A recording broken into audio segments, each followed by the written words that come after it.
It's a Mailbag Wednesday. You ask, I answer. And the first thing we're looking into today is where are the breaks in LSU's football schedule this upcoming season?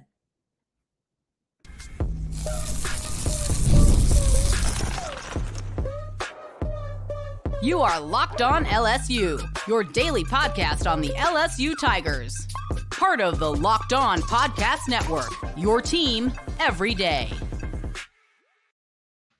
What's up, y'all? Welcome into Locked On LSU. Thank you for making us your first listen every single day. We are free and available wherever you get your podcasts. You can also check us out on YouTube as well. So make sure to subscribe to the YouTube page, Locked On LSU. Today's edition of Locked On LSU is brought to you by Game Time. Download the Game Time app, create an account, and use code LOCKEDONCollege. One word, LOCKEDONCOLLEGE for $20 off of your first purchase. Terms and conditions apply.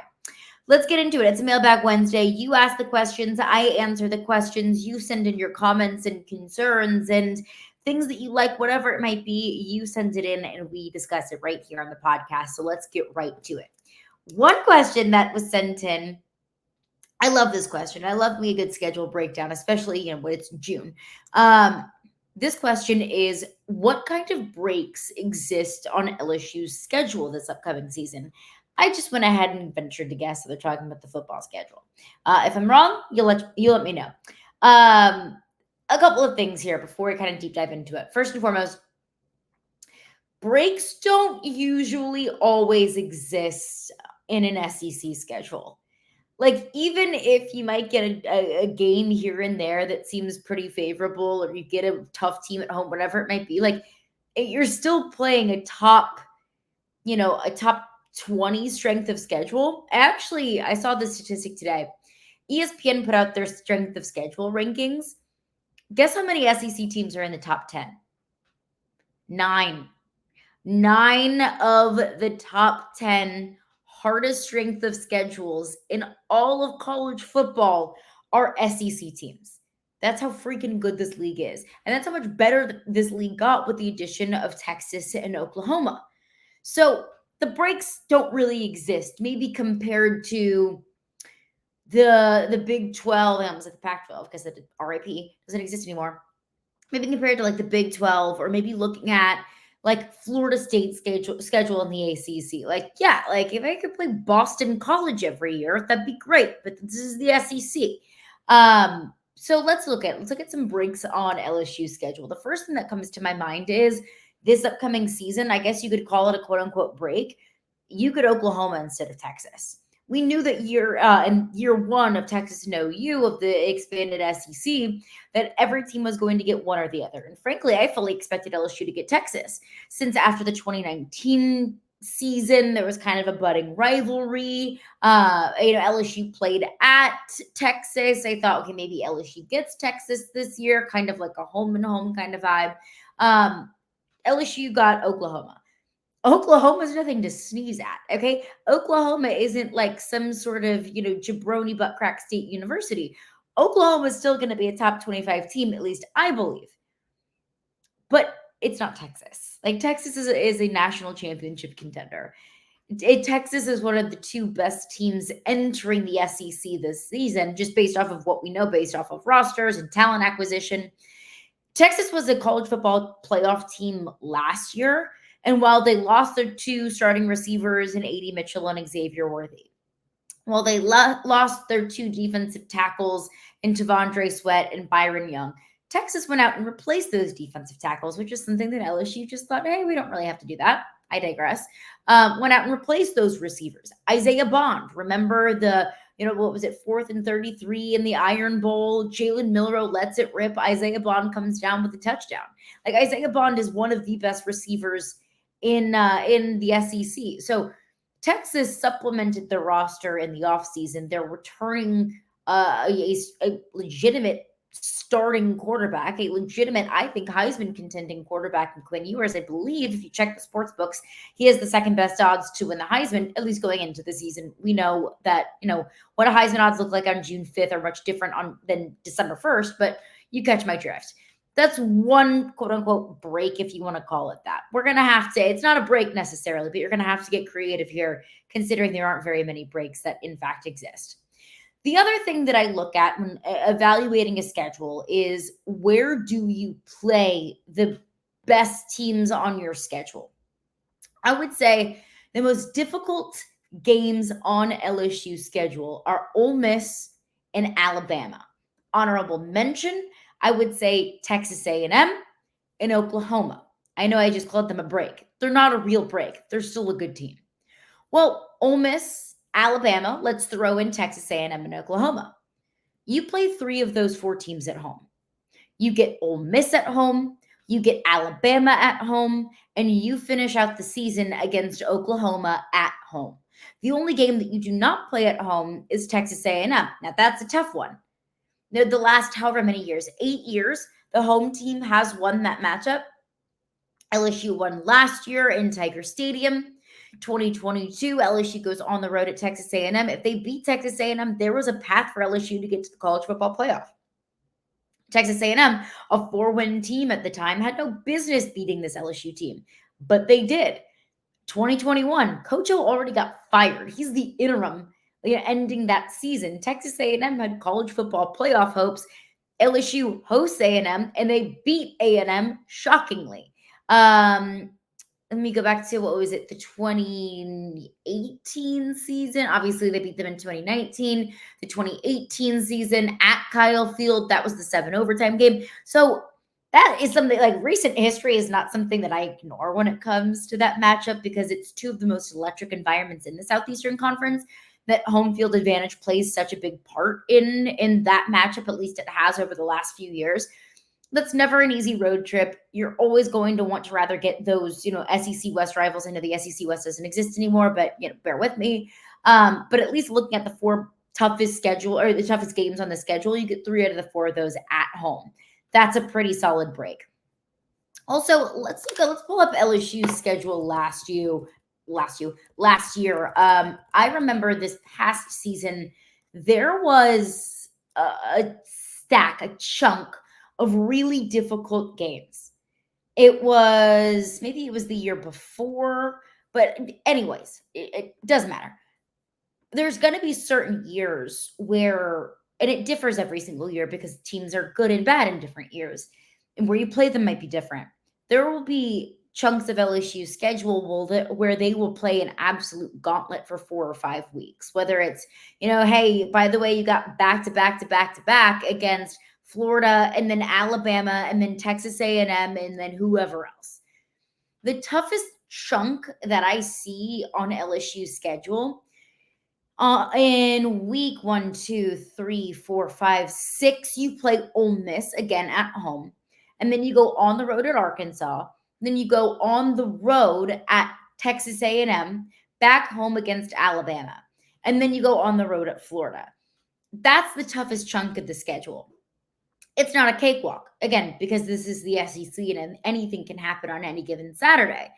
But that turnaround between Texas A&M and Alabama, obviously it's not great. You got to bye in the middle of those games.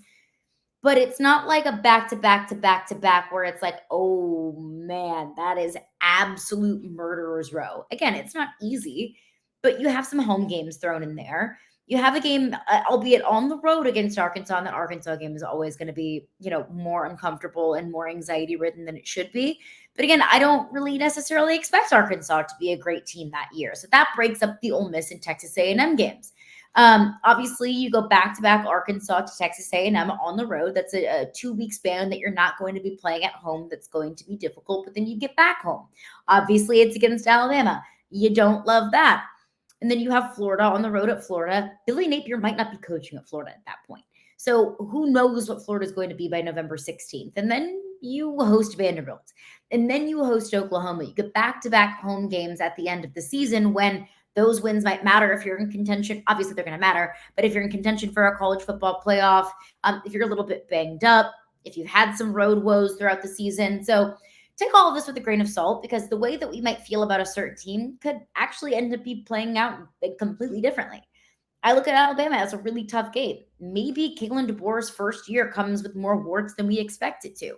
I'm saying that Ole Miss might be one of the toughest, if not the toughest games that LSU has on its schedule this upcoming season. Well, maybe it takes Lane Kiffin a little bit longer than a month and a half, half of a season to get this team figured out and to get all of these pieces running. Maybe there's a horrible injury. Knock on wood. You never want to see any player for any team get injured. Maybe there's an injury to a certain team that serves to be incredibly detrimental. Maybe there's a team that we're not talking about enough.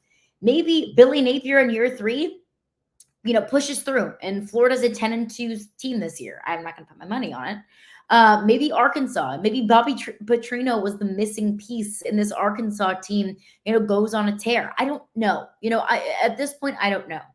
But based off of the information that we have, the feeling that I have about these certain rosters, the sheer talent on these individual rosters, that's what I see to be the breaks. But it's not an easy schedule. Getting two, I guess, Big Ten teams in USC and UCLA in the same year, that's awfully weird and not, great, not conducive to a, super cupcake of a schedule.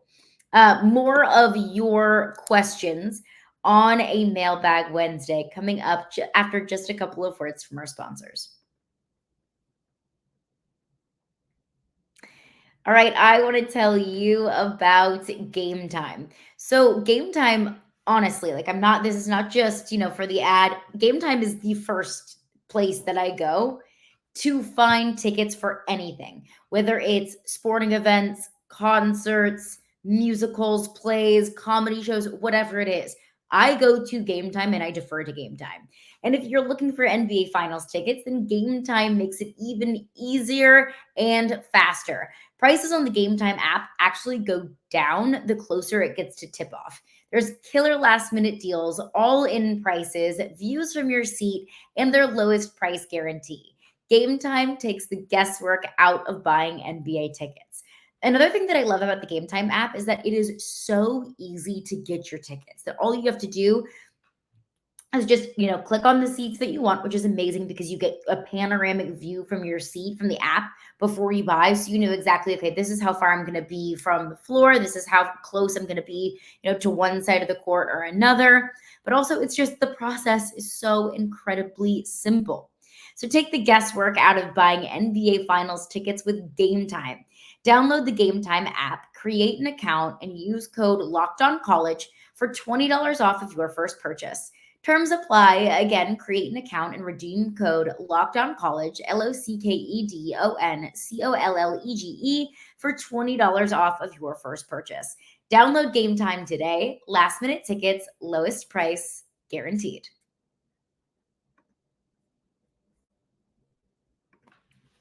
All right, rolling along here, Locked On LSU. Thanks again for making us your first listen every single day. We're free and available wherever you get your podcasts. Are you watching Fox Sports or ESPN on your TV all day? And do you have to turn down the volume with all that shouting? Make the switch to Locked On Sports today. It's a free 24/7 sports streaming channel programmed for you every day to bring you the biggest stories without all of the screaming. Locked On Sports today brings you can't miss analysis, opinions, and news, streaming 24/7 on YouTube or the free Amazon Fire TV channels app. Part of the Locked On Podcast Network, your team every day. All right, let's keep it going on a Mailbag Wednesday. This one question, getting to it this week because it's obviously appropriate given the timing that LSU baseball just ended their season on Monday evening rather. I had to get to this one. This question says, was this year for LSU baseball, would you consider it a disappointment? Yeah. Yes. 100%. 1000%. Yeah, it was a disappointment. Would you disagree? Please let me know. If you're listening to the podcast, let me know if you think that there is a clear and obvious argument or rationale to say that this year wasn't a disappointment. With 13-17 in SEC play, there was a certain point in time if we didn't think this team would make it to Hoover. That's not the standard for this program. The standard for this program isn't, are you making it to Hoover? It's, what type 8 seed are you going to be? It's not, are you hosting a regional? It's, when are you hosting a regional? Who are you hosting in a regional? Like, yes, this was a disappointment.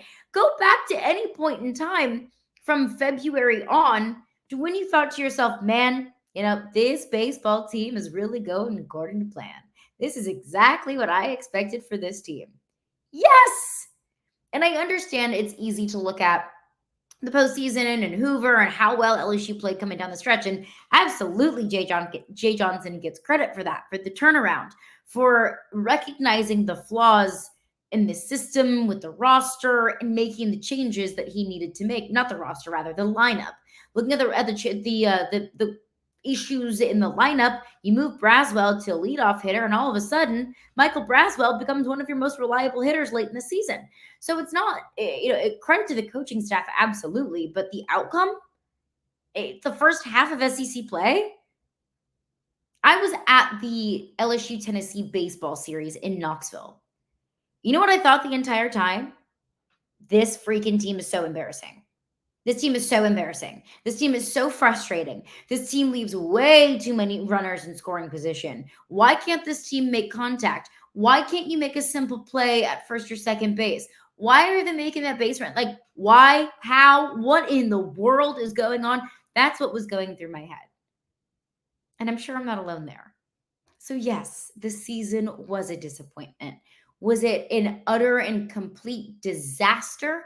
No. It started off as that, but everybody gets credit for acknowledging where there's an issue and fixing it. It's exactly what Jay Johnson and this entire coaching staff did.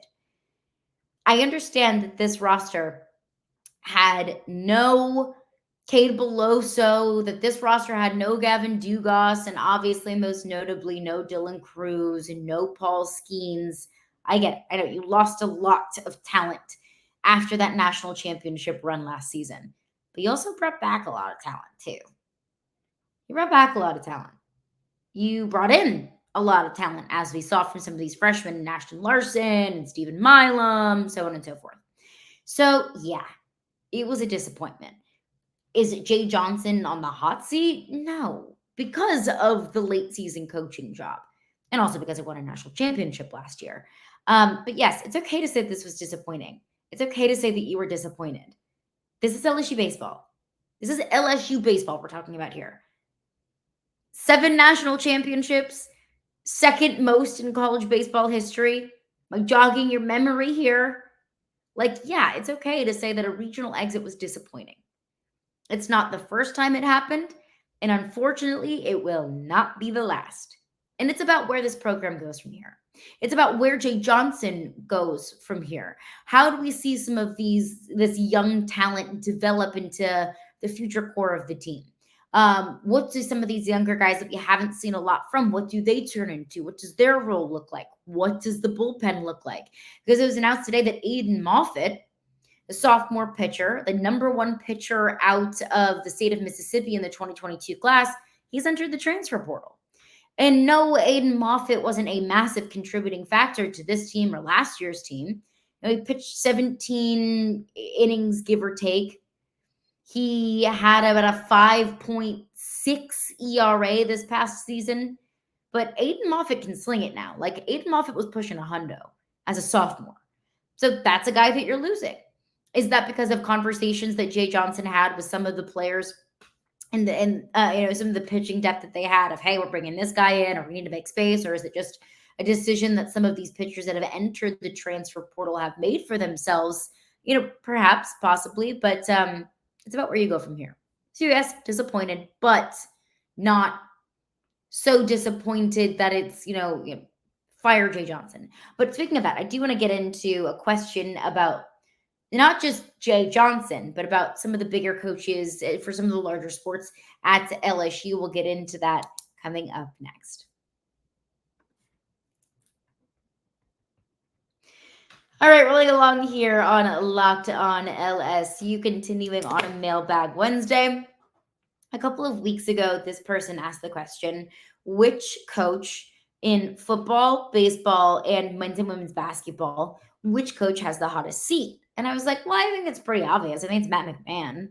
Not that his seat is boiling hot, not that his seat is, muy caliente, but of those 4 coaches, like 3 of them have 2 have won national championships in the last 2 seasons. Like one just had a Heisman Trophy winner and went to the SEC championship in his first year. Matt McMahon has coached a pretty average to below average squad over the last couple of seasons. And there's reason for that. We know why that's the case. It's because he was dealt a pretty booty hand of cards whenever Will Wade got fired and he came in. But that's just the truth. If I have to say there's one with the hottest seat, I think it has to be Matt McMahon. So this person follows up and says, okay, well, who has the coldest seat? Meaning, who is the most comfortable in their jobs of those 4 coaches? So let's take Matt McMahon out if he's got the hottest seat. Jay Johnson, Kim Mulkey, Brian Kelly, whose seat is the quote-unquote coldest? And I know that this is kind of like a silly topic, but I like your questions and I want to get to your questions. My first instinct is Brian Kelly, just because of the investment that LSU has made into Brian Kelly. Making $100 million. Okay, it's a $100 million contract. $10 million over 10 years. Like that kind of contract, that kind of money, that kind of deal gives you a little bit of security. But if we're going to take that out, if we're going to take out, the business and the dollars and the cents, then and just focus on the coaching job and the results and what we've seen on the court, on the field, on the diamond over the last few years, whose seat is the coldest? I think I would have to say Kim Mulkey. Because if we're going to talk about coldest seats, well, Kim Mulkey and Jay Johnson have won national championships. Brian Kelly has not. I think that Brian Kelly will, but he hasn't. So let's take him out of the running. Jay Johnson in year 1 had an okay season. They won the national championship. And then another okay at best season. Kim Mulkey in year 1, it was okay, we're seeing something here. Year 2 won a national championship. And in year 3, got to the Final Four. So, I'm sorry, Elite 8. Lost to Caitlin Clark in Iowa and the eventual national runners-up Iowa Hawkeyes. Got to the Elite 8. And we're still considered one of the best teams in the country. So, like, Kim Mulkey has had the most sustained success winning a national championship and following it up with another really good season. But, like, the reason why I have such a hard time with this is because we have a really small sample size of all of these coaches. And all of these coaches have had a lot of success in that small sample size. So who am I to say who's the most secure of those 3 when I think they're all pretty damn secure? Because Jay Johnson just finished up year 3, Kim Mulkey just finished up year 3, and Brian Kelly is entering year 3. Like you've got a lot of success in all 3 and 2 seasons so far. 3 for Kim Mulkey and Jay Johnson and 2 for Brian Kelly. So I don't know if there's one that's more secure than the other. They're all pretty damn secure. And I think that alone just kind of should give you encouragement and solace isn't the right word, just kind of encouragement about where the LSU athletic department is. Like, I'll even throw Beth Torina in there. Beth Torina is the longest tenured coach of all of those coaches. And Beth Torina just came off of a super regional on the road at Stanford, and they lost in game 3 of that super. Like, Beth Torina has also had very sustained success. And I very much so Beth Torina to take the reins of this LSU softball program in a league that's only getting harder because today's day 1 of the Women's College World Series. Well, Texas and Oklahoma are facing off in the Women's College World Series final. They join your conference next season. All 13 SEC teams, with the exception of Vanderbilt because they don't have a program, all 13 teams made the postseason. Add in the 2 best teams in the country, the number 1 and number 2 overall seeds in Texas and Oklahoma. It's not getting any easier, but I trust Beth Torina to be the captain of that ship. So hottest seat of the coaches, it's Matt McMahon. And even I don't really think that his seat is incredibly hot. We need to see more. We saw good improvement. We have more improvement in year 2. You're going to have to continue to build upon that improvement, build upon that momentum. But overall, I think the athletic department is in good shape. Obviously, that's subject to change. Like if something grows old, if something gets stale, if you have too many lackluster seasons kind of, all pieced together, then yeah, that conversation changes. But as of today, who's secure? All of them. Who is on the hot seat? I don't really think any of them. Things change. But hopefully, knock on wood, they don't, because if they're on the hot seat, that means you're not performing very well.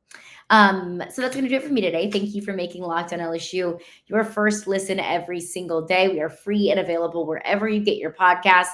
Coming up on tomorrow's edition of Locked On LSU, Athlon Sports collected anonymous statements from coaches and assistant coaches across the league, statements about other teams in the league. What's an assistant SEC coach said about LSU's program? We'll get into that coming up on tomorrow's edition of Locked On LSU.